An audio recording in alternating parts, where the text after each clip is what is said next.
আচ্ছা, তো এখন আমাদের এই দুইটা ম্যাথ কালকে বাকি ছিল। আমরা এগুলো একটু করি। তো এখানে বলছে যে কোনো বিন্দুতে ক্রিয়ারত পি ও কিউ দুইটি আহ, বলের লোভ দিয়েছে আর। কিউ এর মান দ্বিগুণ করলে আর দ্বিগুণ হয়, আবার কিউ কে বিপরীতমুখী করলেও আর দ্বিগুণ হয়। প্রমাণ করো যে P is to Q is to আর এর রেশিও গুলা এখানে দেখাইতে বলছে। ওকে,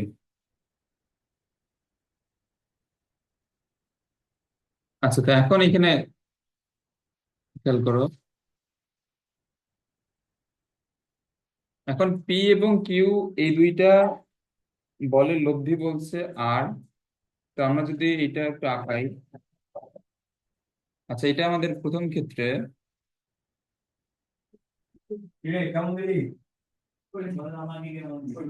এখন এখানে মধ্যবর্তী কোণ আলফা। আমরা এখানে ধরে নেই পি কিউ।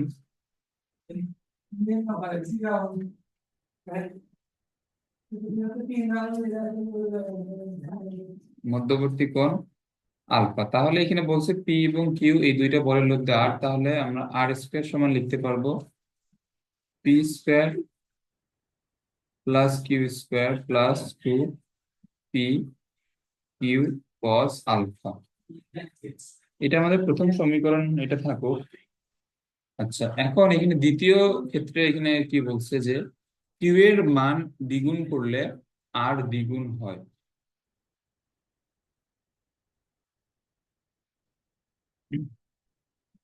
ওকে, তাহলে এখন দ্বিতীয় ক্ষেত্রে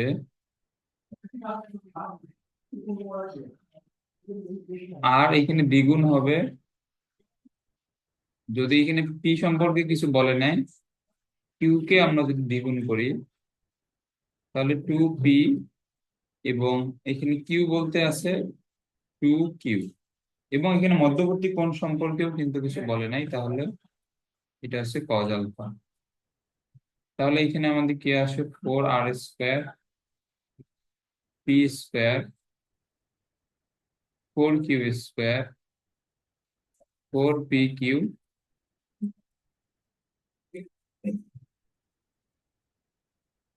কস আলফা। ওকে, তাহলে এটা হচ্ছে আমাদের দ্বিতীয় সমীকরণ।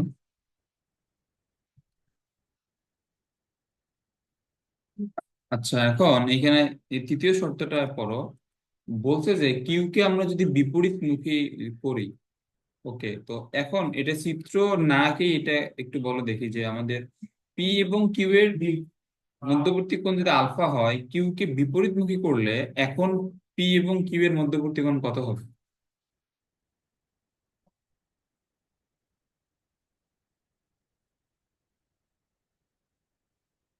এটা বলো।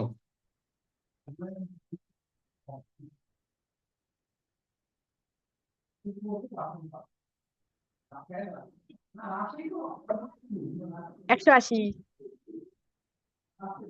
180। 180 কিভাবে? এইখানে খেয়াল করো, এইখানে হচ্ছে আমাদের এদিকে ছিল পি। আমরা এখানে ধরলাম যে এদিকে কিউ, এবং পি এবং কিউ এর জন্য লব্ধি আর আমাদের শুরুতে এইদিকে ক্রিয়াশীল ছিল, এবং পি এবং কিউ এর মধ্যবর্তী কোণ ছিল আলফা। তো এটা আছে আমাদের প্রথম ক্ষেত্র।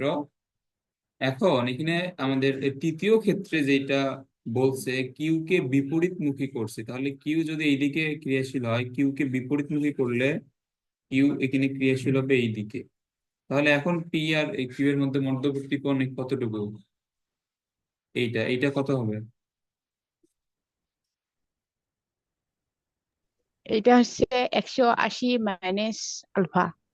হ্যাঁ, এটা হবে 180 মাইনাস। তাহলে এখন এই ক্ষেত্রে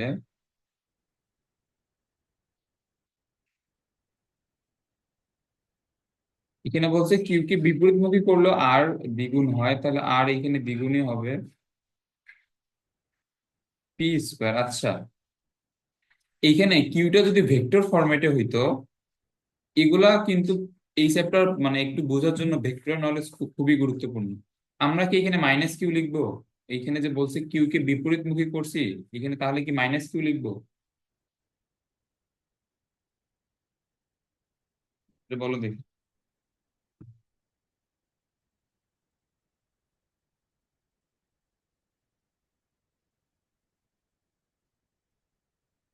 আচ্ছা, এই জায়গাতে মাইনাস কিউ লিখলে কিন্তু কোনো সমস্যা হবে না, কারণ এর উপর একটা স্কোয়ার আছে। But minus Q actually matter করবে এইখানে। যদি আমরা মাইনাস কিউ লিখি তাহলে -2p q কজ আলফা হয়ে যাবে। তো এখানে মাইনাস কিউ লিখবো নাকি প্লাস কিউ লিখবো, যেহেতু কিউ কে আমরা বিপরীত মুখে করছি এখানে। আচ্ছা, এখানে এখানে খেয়াল করো, আমাদের যে এই সূত্রটা, মানে আমাদের এখানে প্রথম যে সমীকরণটা, যেটা অ্যাকচুয়ালি ভেক্টর যোগের সামান্তরিক সূত্রের মেইন সমীকরণ, এই যে আমাদের এই প্রথম সমীকরণটা যে লিখছি, এইখানে পি কিউ, এগুলো অ্যাকচুয়ালি কি প্রকাশ করে? এগুলা ভেক্টরের মান প্রকাশ করে।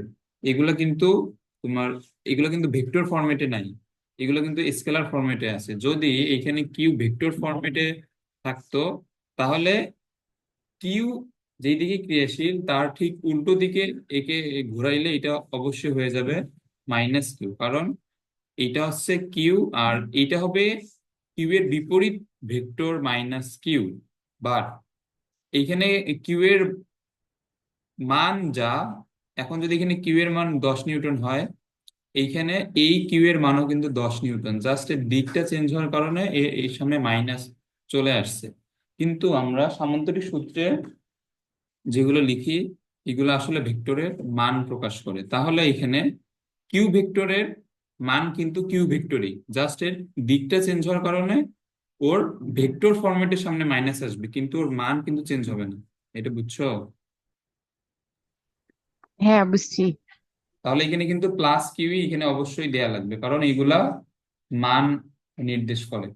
ওকে, এইসব জিনিস অবশ্যই ভালোভাবে মাথায় রাখতে হবে। এগুলো যদিও ছোটখাটো জিনিস, বাট এইসব যে বেসিক অবশ্যই ক্লিয়ার করতে হবে। আচ্ছা, আর এখন এখানে তো কজ আলফা হবে না, কারণ এদের মধ্যবর্তী কোণ এখানে কত ডিগ্রি? এই যে কিউ কে বিপরীতকরণ করার পরে এদের মধ্যবর্তী কোণ তো 180 মাইনাস আলফা। তাহলে এখানে 4r² p², এখানে q², 2p q। cos 180 minus alpha, এটা এটা কি হবে? চিন্তা করো।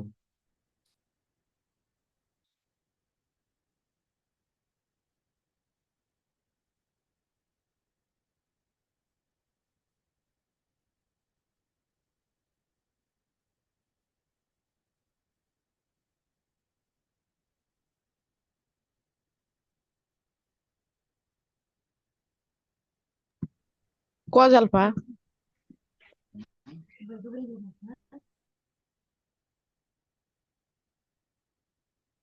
এই কোণটা কোন চতুর্ভাগে আছে এটা?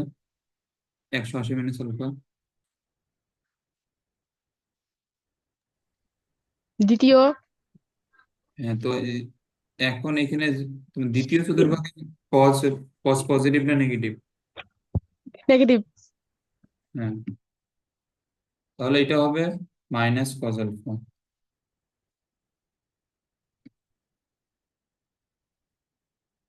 তাহলে এখানে 4r²।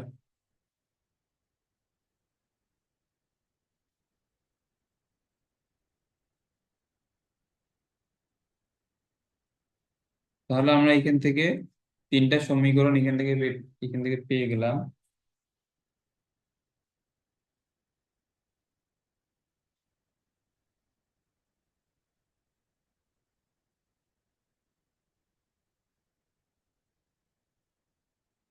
আচ্ছা, তাহলে আমাদের এখান থেকে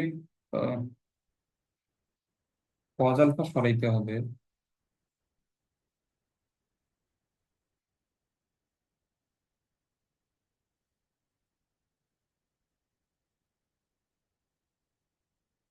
তো দাঁড়াও দেখি, এটা কি যেখানে 4 আসলো, কইতে 4 আসবে না তাহলে এটা, এটা তো 2 লিখছিলাম, 4 আসলো কই থেকে?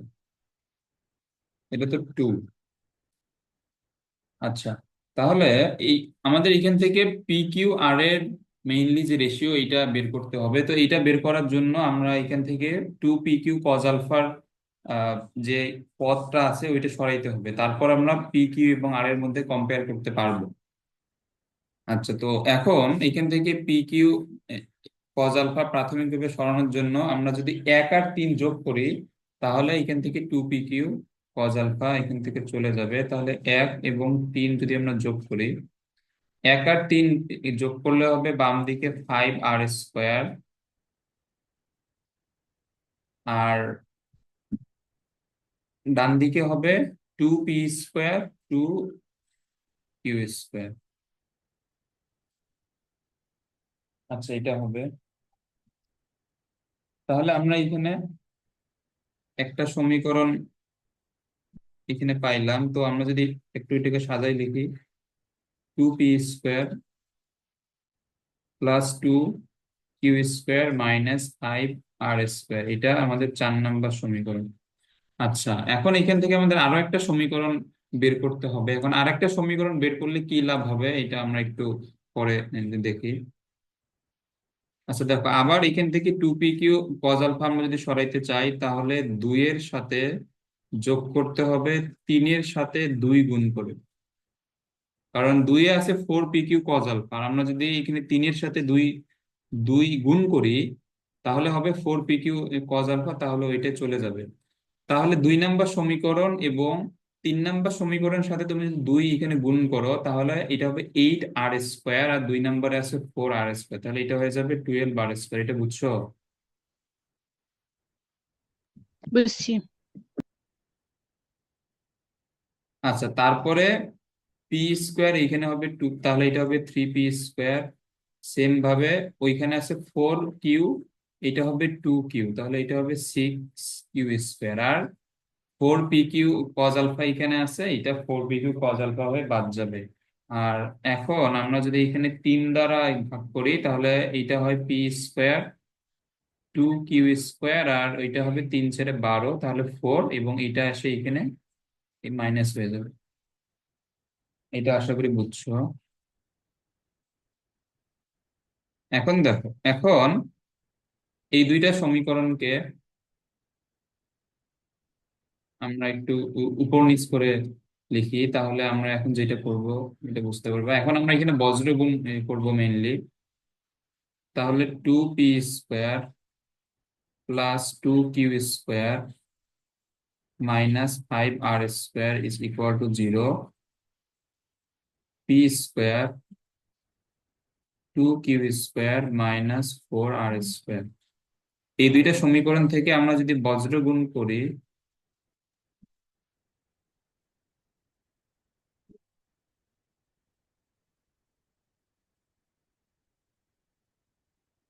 তাহলে এখানে আমাদের শুরুতে আসবে p²,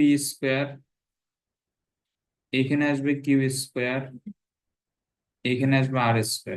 আমরা কিন্তু বজ্রগুণ আমরা শিখছিলাম সরল রেখায় দুইটা সমীকরণের ক্ষেত্রে ওই সমীকরণে এক্স ওয়াই ছিল এবং এই ধ্রুবপদ ছিল, আমরা ধ্রুবপদের জায়গায় লিখতাম 1। তো এখন এখন যেহেতু এখানে p², q², r² আছে, তাহলে আমরা এইটাই লিখবো। ওকে। তো এখন যখন p² নিব, তখন এখানে আহ এখানে ক্যালকুলেশন গুলো কি হবে বলো তো দেখি।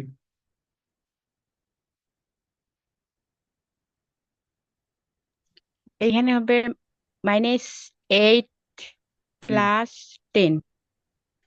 হ্যাঁ, তারপর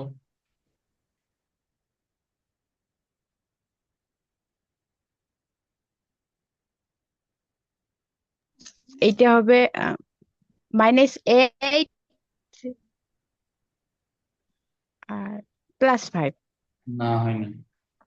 এখানে এই আমাদের মাঝখানেটার জন্য উল্টো দিকে আমাদের নিতে হয়। মানে আমরা এই প্রথমটার জন্য এইখানে যেই দিকে নিব, এখানে মাঝখানেটার জন্য নিতে হয় উল্টো দিকে। অর্থাৎ এখানে যখন পি নিব, তখন এর সাথে এইটা গুণ মাইনাস এর সাথে এইটা গুণ। কিন্তু যখন মাঝখানেরটা নিব, তখন আগে নেয়া লাগে এইটা, তারপরে নেয়া লাগে এইটা। মাঝখানেরটার জন্য।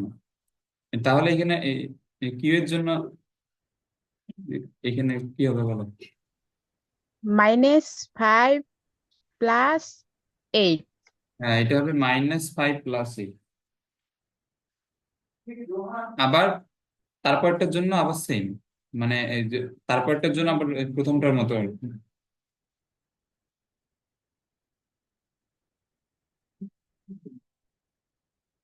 এটা বলো। এটা হবে 4 - 2। হুম। তাহলে এখানে পি স্কোয়ারের নিচে 2, কিউ স্কোয়ারের নিচে 3, আর স্কোয়ারের নিচে 2।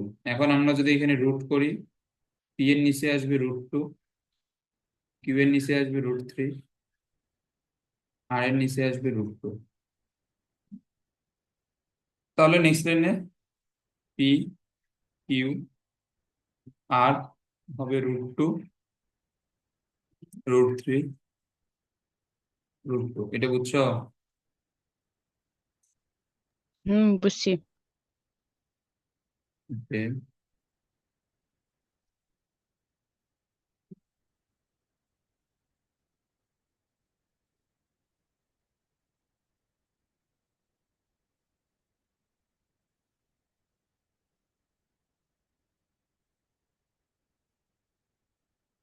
আচ্ছা, এখানে বলছে এবিসি ত্রিভুজের বাহু বরাবর একই ক্রমে কার্যরত তিনটি সমবিন্দু বলের মান এদের স্ব স্ব ক্রিয়ারেখার বিপরীত কোণের কোসাইনের সমানুপাতিক, প্রমাণ করে যে এত। আচ্ছা,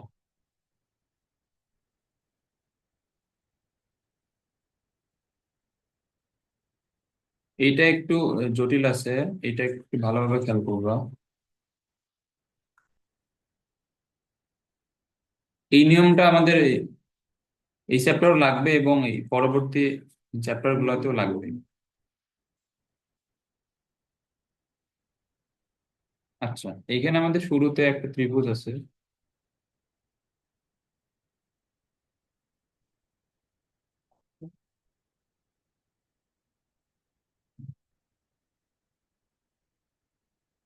এখন এইখানে বলছে তিনটা বল, তাহলে আমরা এখানে, আচ্ছা ধরো এখানে ত্রিভুজটা একটু নিচে নামাই, এখানে আমরা এটা ধরে নেই বল তিনটা।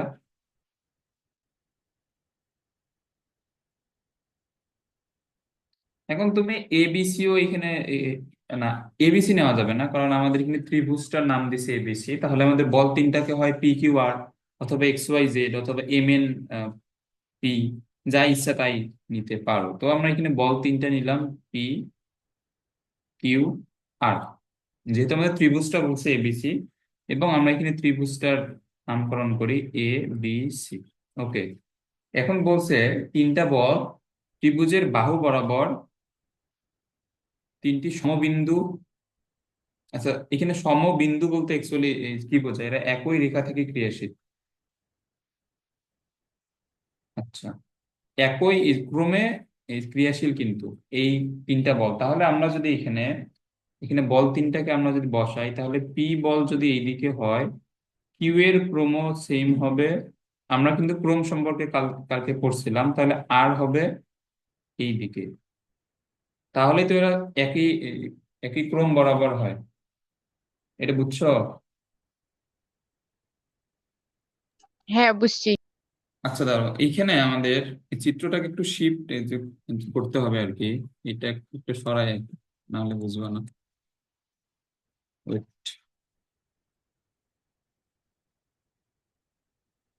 এই নিয়মটা কিন্তু আমাদের ওই পরবর্তীতে লাগবে আবার, এটা আবারও বলতেছি, এটা এটা একটু ভালোভাবে খেয়াল করবো। ওকে, তাহলে এইখানে আমরা এ বি সি একই ক্রম বলতে এইদিকে, এইখানে আমাদের যেটা লাগবে, আমরা ভেক্টরে একটা টপিক করছিলাম ভেক্টর শিফটিং। ভেক্টর শিফটিং বলতে যে এখানে কি বোঝায়, ধরো যে একটা ভেক্টর পি কিউ এইদিকে ক্রিয়াশীল, আমি কিউ এর মান এবং দিক ঠিক রেখে কিউ কে তার সমান্তরালে অবশ্যই শিফট করে এই জায়গাতে নিয়ে আসতে পারি। তাহলেও কিন্তু কোনো চেঞ্জ হবে না এখানে। কি কোনো চেঞ্জ হবে? আচ্ছা দাঁড়াও, এটা আমি একটু বলি। এখন এইখানে বোঝা যাচ্ছে যে আমাদের পি এবং কিউ এর মধ্যবর্তী কোণ 90 ডিগ্রি। এখন আমি যখন ভেক্টরটাকে এই বিন্দুতে শিফট করে নিয়ে আসলাম, এখন এখানে মনে হচ্ছে যে মধ্যবর্তী কোণ 90 ডিগ্রি থেকে 0 ডিগ্রি হয়ে গেছে। এটা কি তাই? না, এই যে এই এই জায়গাতে কি ভেক্টরের কোণ নেয়া কি যাবে এই পয়েন্টটাতে? না, কারণ এখানে কিন্তু আমাদের দুইটা ভেক্টরের পাদবিন্দু এক জায়গায় নাই। তাহলে আমরা যদি এইরকম থাকে, আমরা এগুলো ভেক্টরে ক্লিয়ারলি এগুলো করছিলাম, যদি এরকম থাকে এই যে পি ভেক্টরটাকে মান এবং দিক ঠিক রেখে তাকে শিফট করে তার সমান্তরালে সামনের দিকে নিয়ে যাওয়া যাবে। তাহলে এখানে দুইটা ভেক্টরের পাদবিন্দু সেম জায়গায় আসবে, তখন আমরা আবার যদি কোণ নিই এটা ঠিক 90 ডিগ্রি হবে। তো এই এই ভেক্টর শিফটিংটাই আমাদের এই জায়গাতে লাগবে। ওকে, এইগুলোকে সমবিন্দু এখানে দেখানোর জন্য, আচ্ছা দেখো এখানে বলগুলো কিন্তু সমবিন্দু, কিন্তু এইখানে ত্রিভুজে কি এদেরকে সমবিন্দু বোঝা যাচ্ছে কি যে এরা একই বিন্দু থেকে তিনটা বল ক্রিয়াশীল, অর্থাৎ একটাই দিকে একটাই দিকে একটাই দিকে, এইরকম কি বোঝা যায় এই ত্রিভুজটা থেকে যে এরা একই বিন্দু থেকে ক্রিয়াশীল? এখানে ত্রিভুজ দিয়ে হুম, কিন্তু বোঝা যায় না, তো আমরা এমন ভাবে আঁকবো যাতে বোঝা যায় এরা একই বিন্দু থেকে ক্রিয়াশীল। ওকে, তো এটা কিভাবে হবে?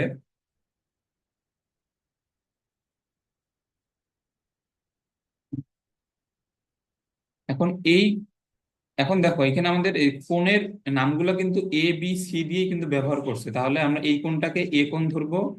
এই যে এখানে বি কোণ বলতে বি কোণই, সি কোণ বলতে সি। আচ্ছা, এখানে এখন এখানে খেয়াল করো, আমরা এই তিনটা ভেক্টরকেই বি বিন্দু থেকে এখানে দেখাবো, অথবা তুমি সি বিন্দু থেকেও দেখাইতে পারো, এ বিন্দু থেকেও দেখাইতে পারো, একটা বুঝলে তিনটাই করতে পারবে। আচ্ছা, আমরা এই তিনটা ভেক্টরকে কিভাবে বি বিন্দু থেকে দেখাইতে পারবো?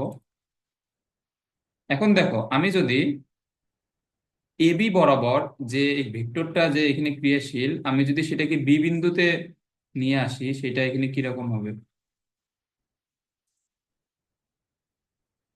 এটা তাহলে এখানে বি বিন্দু থেকে এবি রেখা বরাবর সামনের দিকে এইভাবে এখানে পাস করবে।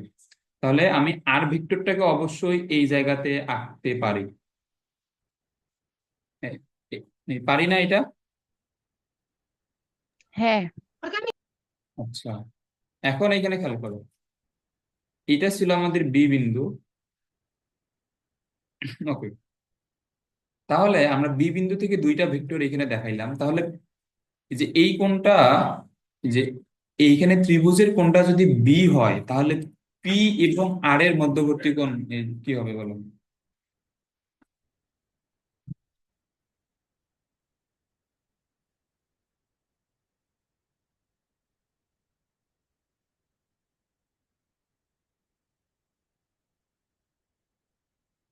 এটা বোঝাই যাচ্ছে।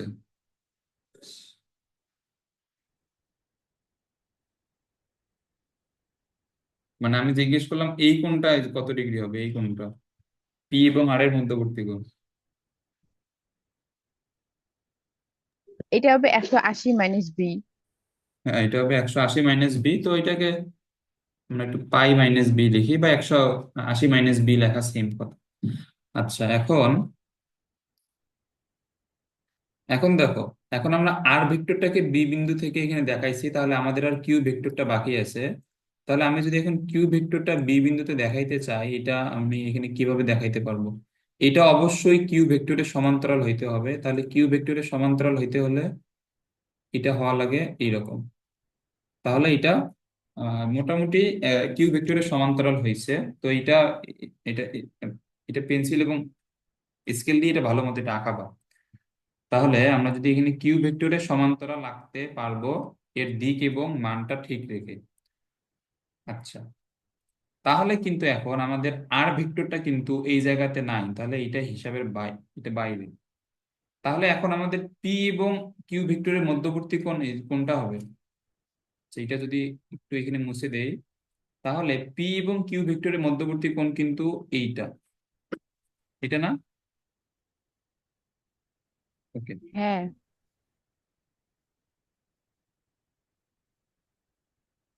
আচ্ছা, তাহলে এই কোণটা আমাদের এই যে কত হবে এখানে? আচ্ছা দেখো এটা, তো এইখানে চিত্র থেকে সম্ভবত বোঝা যাইতেছে না। আচ্ছা ধরো আমি এখানে আরো একটা রেখা আঁকাই।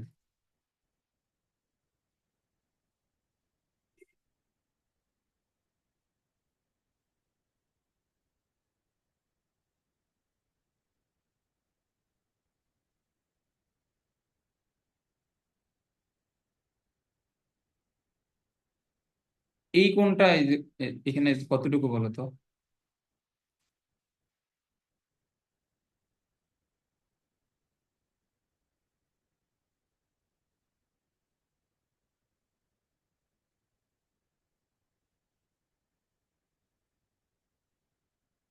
এটা বলো।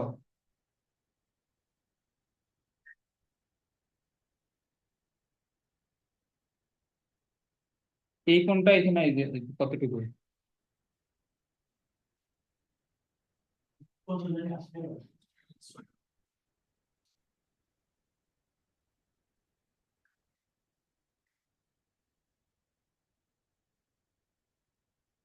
আচ্ছা এটা বুঝতেছো না? এই যে এখানে খেয়াল করো। আচ্ছা এখানে চিত্রটা একটু বেশি কমপ্লিকেটেড হয়ে গেছে। এখানে খেয়াল করো, এই যে এই রেখাটা, মানে আমাদের এখানে ভূমি বরাবর যে রেখাটা আছে এটা হচ্ছে এটা, আর কিউ ভেক্টর যে বরাবর আছে এটা হচ্ছে এমন, আর এসি রেখাটা হচ্ছে এমন। এটা বুঝছো? এই কোণটা হ্যাঁ, বুঝছি। কি হয় তাহলে? এই কোণটা কি হবে? সি। এটাও সি হবে। তাহলে এই যে এখানে আমাদের এখানে ভূমির সাথে কিউ ভেক্টরের যেটা কোণ, মানে এই যে এতটুক কোণ, এটা যে সি, এটা বুঝছো? হ্যাঁ, বুঝছি। ওকে, এটা কিন্তু আমাদের অনুরূপ কোণ কিন্তু, বাট এখানে চিত্রে দেখে খুব বেশি কমপ্লিকেটেড মনে হচ্ছে, বাট এই যে দুইটা সমান্তরাল রেখা, একটা হচ্ছে আমাদের কিউ ভেক্টরের দিকটা, আর একটা হচ্ছে এসি রেখাটা, দুইটা সমান্তরাল রেখাকে এইখানে একটা রেখা ছেদ করছে, মানে আমাদের যেটা এক্স অক্ষটা আর কি। তাহলে এই যে এইটা সি কোণ হলে এই যে এইটাও হবে সি। এটা ক্লিয়ার? হুম। ওকে। আচ্ছা এখন এই যে আমাদের বাইরের কোণটা যদি সি হয়, তাহলে পি এবং কিউ এর মধ্যবর্তী কোণ তাহলে এখানে কত হচ্ছে?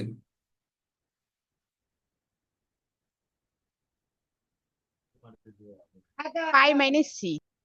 হ্যাঁ, তাহলে এটা হবে পাই মাইনাস সি। ওকে, তাহলে আমাদের এখানে আর এখানে বাকি থাকে কি? কিউ এবং আর এর মধ্যবর্তী কোণ। তাহলে কিউ এবং আর এর মধ্যবর্তী কোণ হচ্ছে এইটা। তো এখন এটা আমরা বের করতে না পারলেও এটা অবশ্যই আন্দাজ করা যাচ্ছে, একটা কোণ পাই মাইনাস বি, আর একটা পাই মাইনাস সি হলে আরেকটা কি হবে? আরেকটা হবে পাই মাইনাস, এটা হবে পাই মাইনাস এ। ওকে, এখন এইটা কোণ আমাদের কিভাবে পাই মাইনাস এ, আমি যদি এটা একটু আঁকাই, এই যে আমাদের এ থেকে আর এই ভেক্টরটা যে বের হয়ে আসছে, এই রেখাটা আছে এইরকম। এখানে খেয়াল করো আবার, আমাদের এক্স অক্ষটা গেছে এইভাবে, না? আর এখানে কিউ ভেক্টরের এই ডিরেকশনটা হচ্ছে এইদিকে। আর হচ্ছে যে এই যে কিউ ভেক্টরের সমান্তরাল রেখা এটা হচ্ছে এইরকম, তাহলে এই কোণটা হচ্ছে এ। যদি এই কোণটা এ হয়, তাহলে এই কোণটা কি হবে? এই যে এই কোণটা,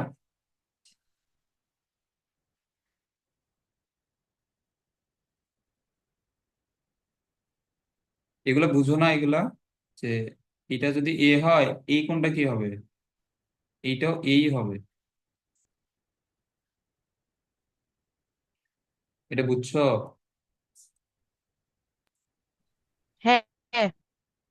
আচ্ছা, তাহলে এই যে এই বরাবর ছিল আমাদের কিউ, এই বরাবর ছিল আর, তো তো এতটুকু কোণ এ হলে কিউ এবং আর এর মধ্যবর্তী কোণ এখানে কি হবে? পাই এটা মাইনাস। আছে পাই মাইনাস এ। তাহলে এখানে এই তিনটা কোণ এখানে বুঝছো? হ্যাঁ, বুঝছি। ওকে, এই জিনিসটা কিন্তু আমাদের এই চ্যাপ্টারে অনেক জায়গায় লাগবে, তো এইটা যাতে পরবর্তীতে আর সমস্যা না হয়, এইটা পরে আবার নিজে এটা প্র্যাকটিস করবা যে এখানে কোনগুলো আমাদের কিভাবে আসলো।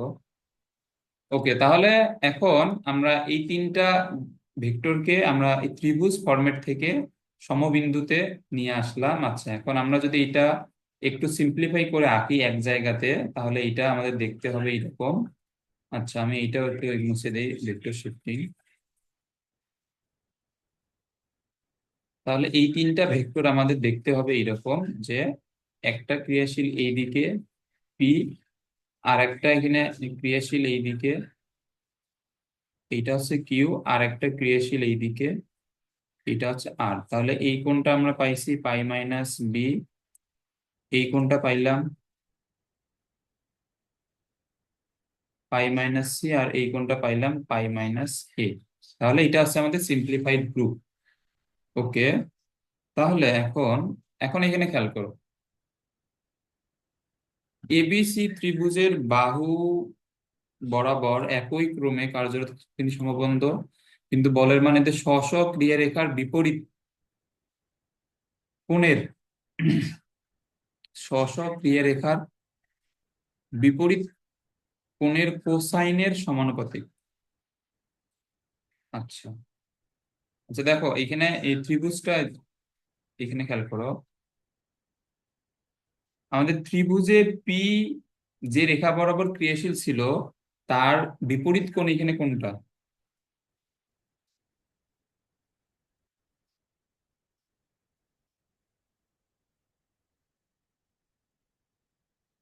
তো বলো।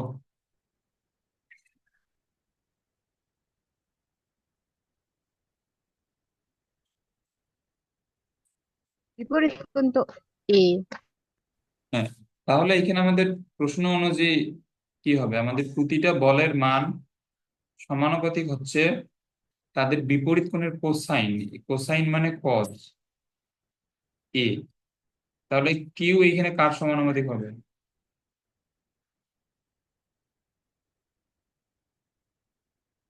হুম। কস বি। হ্যাঁ, কিউ সমানুপাতিক হবে কস বি, এবং আর সমানুপাতিক হচ্ছে কস সি। ওকে, তাহলে আমরা যদি সমান চিহ্ন এখানে মানে সমানুপাতিক এখানে সরাই দিয়ে একটা ধ্রুবক নিয়ে আসি, তাহলে এটা হবে পি সমান কজ এ, কে কস বি। এখানে এখানে সমানুপাতিক এই ধ্রুবকটা তিন ক্ষেত্রেই সেম। এখানে আমাদের তিন ক্ষেত্রেই সেম রাখি সমানুপাতিক যে ধ্রুবকটা আছে। ওকে,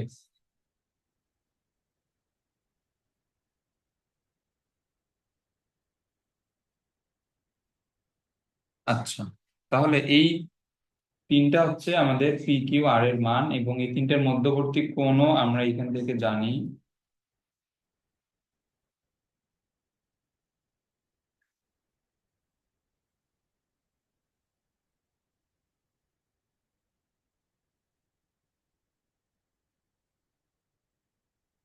ওকে, এখন এখানে খেয়াল করো, এখন এদের লব্ধি আমাদের বের করতে বলছে, তাহলে লব্ধি। আচ্ছা, লব্ধিকে পি কিউ আর যেহেতু লিখছি, লব্ধি ধরি এস। আচ্ছা, দেখো এই ম্যাথটা আমাদের সলভ করার জন্য একটু স্পেশাল, মানে স্পেশাল না, এটা একটু মনে রাখতে হবে যে আমাদের কোন ভাবে শুরু করতে হবে, কারণ এগুলা কিন্তু আমাদের প্রমাণ টাইপের ম্যাথ। তো এগুলা ডিরেক্ট, মানে আমরা যেভাবে শিখবো বইয়ে যেভাবে আছে ওইভাবেই পরীক্ষায় আসবে।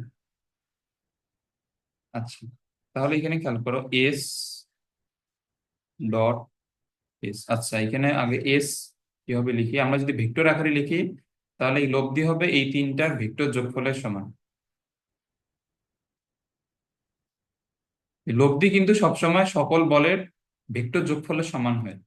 আচ্ছা, তাহলে এস ডট এস, এটা কি হবে, এস সমান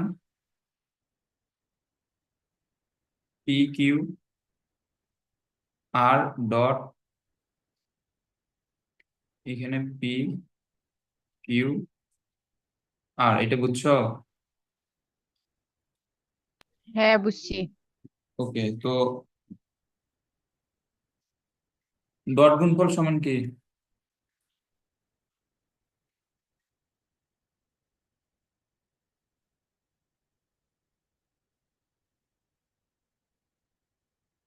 ডট গুণফল সমান কি?